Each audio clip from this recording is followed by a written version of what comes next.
Your eyes so blue, I can't forget the day we met. Your smile so bright, it made me small. Our love is like a summer's day. Assalamualaikum warahmatullahi wabarakatuh. Perkenalkan, nama saya Muhammad Rahmat Rizky. Saya mahasiswa UIN Araniri Banda Aceh, program studi ekonomi syariah atau bisa disebut dengan ekonomi Islam. Jadi di video kali ini adalah saya buat untuk memenuhi tugas mata kuliah perpajakan dalam Islam sebagai tugas midterm. Jadi di video kali ini saya akan menjelaskan sedikit tentang konsep dasar perpajakan. Apa itu perpajakan? Apa pengertian perpajakan dan fungsi-fungsi pajak? Jadi sebelumnya saya menjelaskan sedikit tentang pengertian apa itu perpajakan dalam Islam. Jadi perpajakan dalam Islam adalah sesuatu yang bersifat sukarela.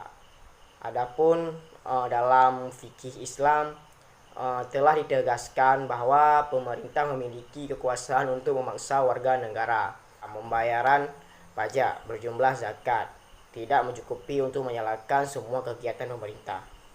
Nah, itu untuk pengertian dari perpajakan dalam Islam. Jadi pengertian pajak dari para ahli dari pakar yaitu Prof. Dr. Rahmat Sumitro SH menjelaskan pajak adalah iuran rakyat khas negara berdasarkan undang-undang yang dapat dipisahkan dengan tidak mendapat jasa timbal atau kontra prestasi yang langsung, dapat ditunjukkan dan digunakan untuk membayar pengeluaran umum atau dasar-dasar hukum pajak dan pajak pendapatan. Nah, itu pengertian pajak menurut Prof. Dr. Rahmat Sumirto. Jadi definisi pajak secara umum bisa dikatakan adalah yang pertama, dipungut berdasarkan undang-undang, tidak menunjukkan adanya kontra prestasi, dipungut pengeluaran pemerintah atau public investment, atau mempunyai tujuan lain atau reguler. Nah, itu definisi pajak secara umum. Jadi untuk ciri-ciri pajak adalah yang pertama, pajak adalah pengalihan sumber-sumber dari sektor swasta ke sektor negara. Yang artinya, katakanlah bahwa yang berhak melakukan pengemutan pajak adalah negara, baik pemerintah pusat maupun pemerintah daerah atau Pemda.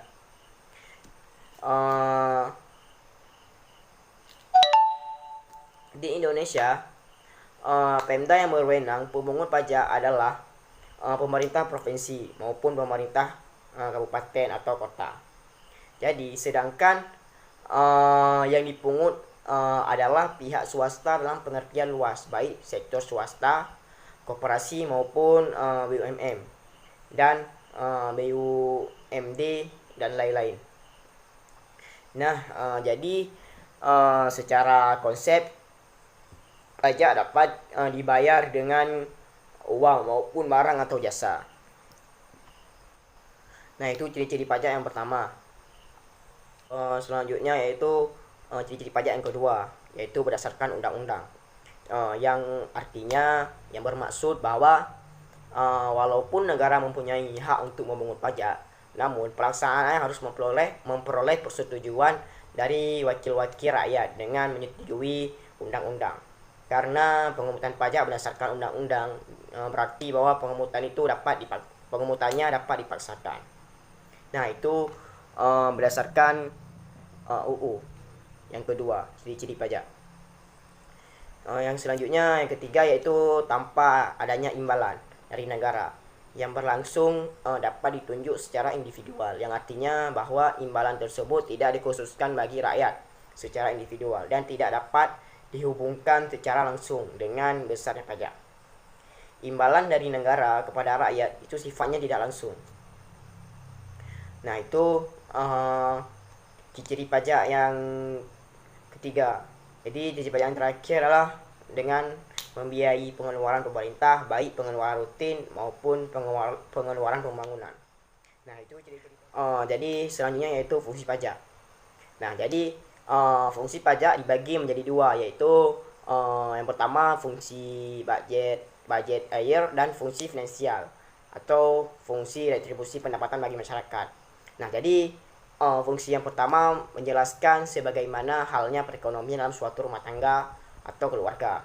Jadi perekonomian negara juga mengenal yang namanya sumber-sumber penerimaan dan pos-pos pengeluaran. Pajak merupakan sumber utama penerimaan negara. Tanpa pajak, sebagian besar kegiatan negara sulit untuk dapat dilaksanakan. Jadi penggunaan uang pajak itu meliputi mulai dari belanja pegawai sampai dengan pembiayaan berbagai proyek yang pembangunan.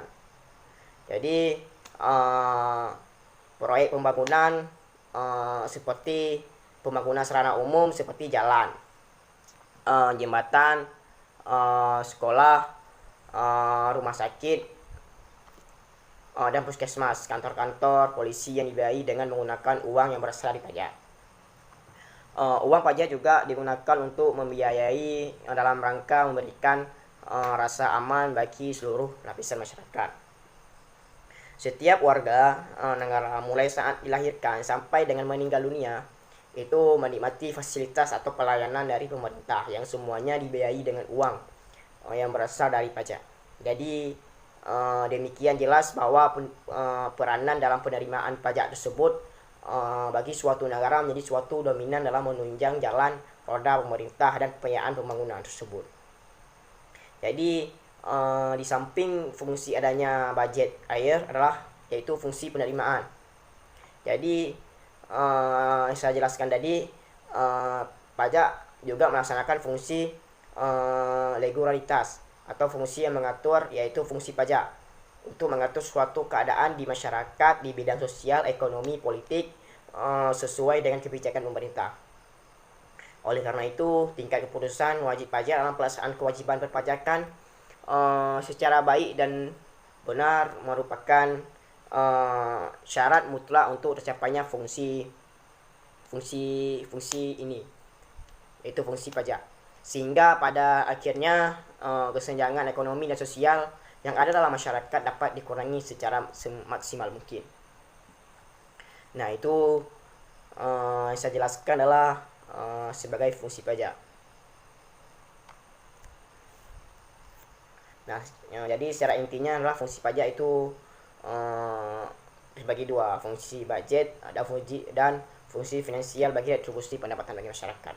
Selanjutnya yaitu pajak dalam perspektif Islam. Nah, jadi ulama menjelaskan tentang berbeda pendapat terkaitnya apakah ada kewajiban kaum muslim atas harta selain zakat.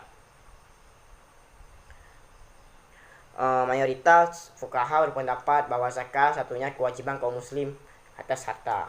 Para siapa yang telah menunaikan zakat maka bersihnya hartanya dan bebas kewajibannya. Dasarnya adalah sebagai hadis Rasulullah di sisi lain pada pendapat ulama bahwa dalam harta kekayaan ada kewajiban lain selain zakat. Dalilnya dalam Al-Quran surat Al-Baqarah 107, Al-An'am 181 dan Al-Ma'un 4-7 dan surat-surat lainnya. Jalan tengah dari dua perbedaan pendapat ini adalah bahwa kewajiban atas harta yang wajib adalah zakat. Namun jika datang kondisi hendaknya adanya keperluan tambahan darurat, maka adanya kewajiban tambahan lain yaitu berupa pajak atau bisa disebut dengan daribah. Jadi pendapat ini misalnya dikemukakan oleh seorang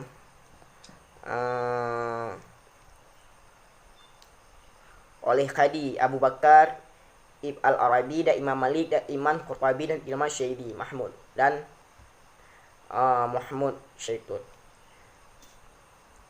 Dia diperbolehkan memungut pajak menurut para ulama tersebut yang saya jelaskan tadi. Jadi alasan utamanya kenapa? Karena adanya kemuslahatan umat. Jadi oleh karena itu dana pemerintah tidak mencukupi untuk membiayai berbagai pengeluaran. Yang jika pengeluaran itu tidak dibiayai, maka akan diambil kemudaratan, sedangkan mencegah kemudaratan adalah suatu kewajiban. Nah, itu tentang pajak dalam perspektif Islam. Jadi kesimpulannya yang dapat diambil adalah pajak merupakan iuran rakyat kepada kas negara yang didasarkan oleh undang-undang yang dapat dipaksakan dengan tiada mendapat jasa imbalan atau kontra prestasi yang langsung dapat ditunjukkan dan yang digunakan ya untuk membayar pengeluaran umum. Jadi dari kesimpulan tersebut juga dapat kita ambil yaitu fungsi pajak yang dijelaskan itu dibagi menjadi dua, yaitu fungsi budget air atau fungsi finansial dan fungsi retribusi pendapatan bagi masyarakat. Jadi pada dasarnya secara umum pajak yang berlaku di Indonesia dapat dibedakan menjadi pajak pusat dan pajak daerah. Jadi pajak pusat adalah pajak yang dikelola oleh pemerintah pusat yang dalam hal sebagian oleh Direktorat Jenderal Pajak atau Departemen Keuangan RI. Sedangkan pajak daerah adalah pajak yang dikelola oleh pemerintah daerah baik tingkat provinsi maupun tingkat kabupaten kota. Itu saja yang saya dapat jelaskan, yaitu tentang konsep-konsep dasar pajak dan tentang definisi pajak. Nah, sekian dari video saya. Wabillahi taufiq wal hidayah. Wassalamualaikum warahmatullahi wabarakatuh.